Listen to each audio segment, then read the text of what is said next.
Assalamualaikum warahmatullahi wabarakatuh.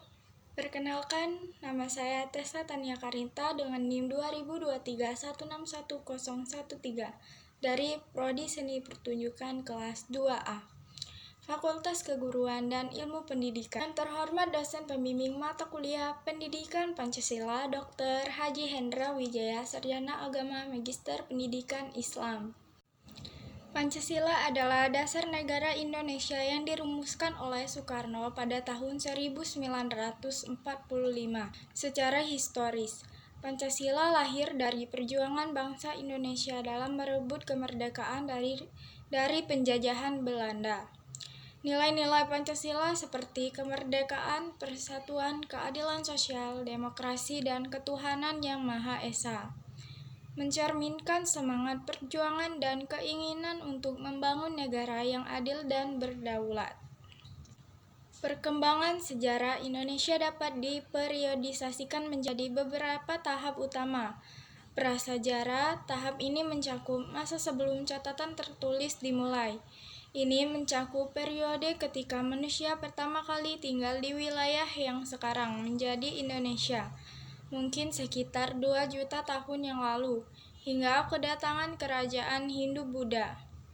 Era Hindu-Buddha dimulai sekitar abad ke-1 Masehi, dengan kedatangan agama Hindu dan Buddha ke Kepulauan Indonesia. Ini mencakup masa kejayaan kerajaan-kerajaan seperti Sriwijaya dan Majapahit.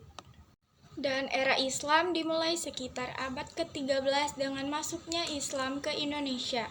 Ini melihat pembentukan kerajaan-kerajaan Islam seperti Demak, Aceh, dan Mataram.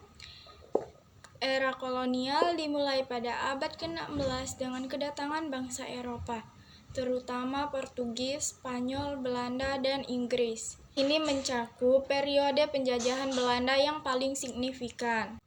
Era pergerakan nasional dimulai pada abad ke-20 terutama setelah pembentukan organisasi-organisasi seperti Budi Utomo dan Sarekat Islam.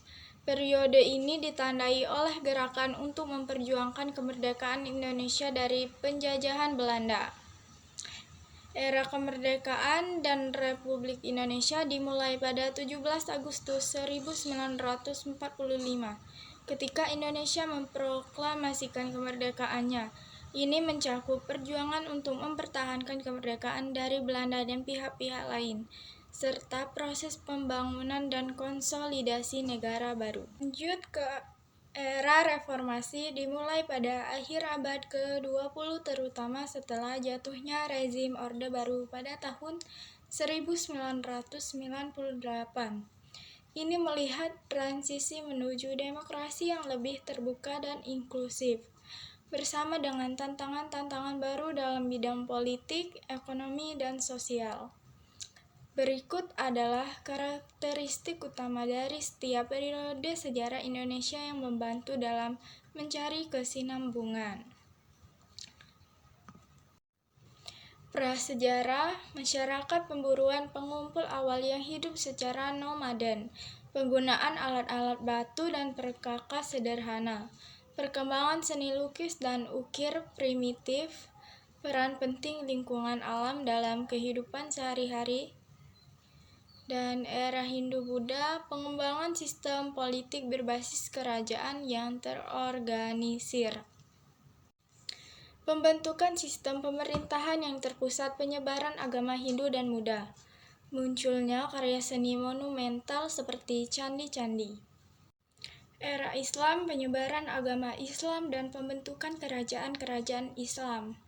Perkembangan ilmu pengetahuan dan pendidikan terutama di bidang filsafat, matematika, dan sastra. Munculnya pusat-pusat perdagangan dan kebudayaan yang makmur. Meningkatnya peran agama dalam kehidupan sehari-hari. Era kolonial, penjajahan oleh bangsa Eropa dan penghisapan sumber daya alam. Pembentukan struktur kolonial yang mengatur kehidupan masyarakat. Perlawanan dan pergerakan melawan penjajahan, terutama pada abad ke-19 dan awal abad ke-20. munculnya kesadaran nasional dan gerakan-gerakan kemerdekaan. Era pergerakan nasional, munculnya organisasi-organisasi pergerakan nasional seperti Budi Utomo, Sarekat Islam, dan Partai Nasional Indonesia. Perjuangan untuk mencapai kemerdekaan politik dan pengembangan kesadaran nasional. Berkembangnya ideologi nasionalisme dan persatuan era kemerdekaan dan Republik Indonesia. Proses pembentukan negara dan konstitusi Republik Indonesia, perjuangan dalam mempertahankan kemerdekaan dari serangan asing dan pemberontakan dalam negeri, pembangunan politik, ekonomi, dan sosial sebagai negara merdeka. Era reformasi, transisi menuju demokrasi yang lebih terbuka dan inklusif. Reformasi kelembagaan politik dan perbaikan tata kelola pemerintahan. Peningkatan partisipasi masyarakat sipil dalam proses politik. Tantangan baru dalam mengatasi korupsi, ketimpangan sosial, dan ketegangan antar etnis atau agama. Mungkin itu saja yang dapat saya bahas pada pertemuan keempat. Apabila ada salah, saya mohon maaf. Saya akhiri dengan wassalamualaikum warahmatullahi wabarakatuh.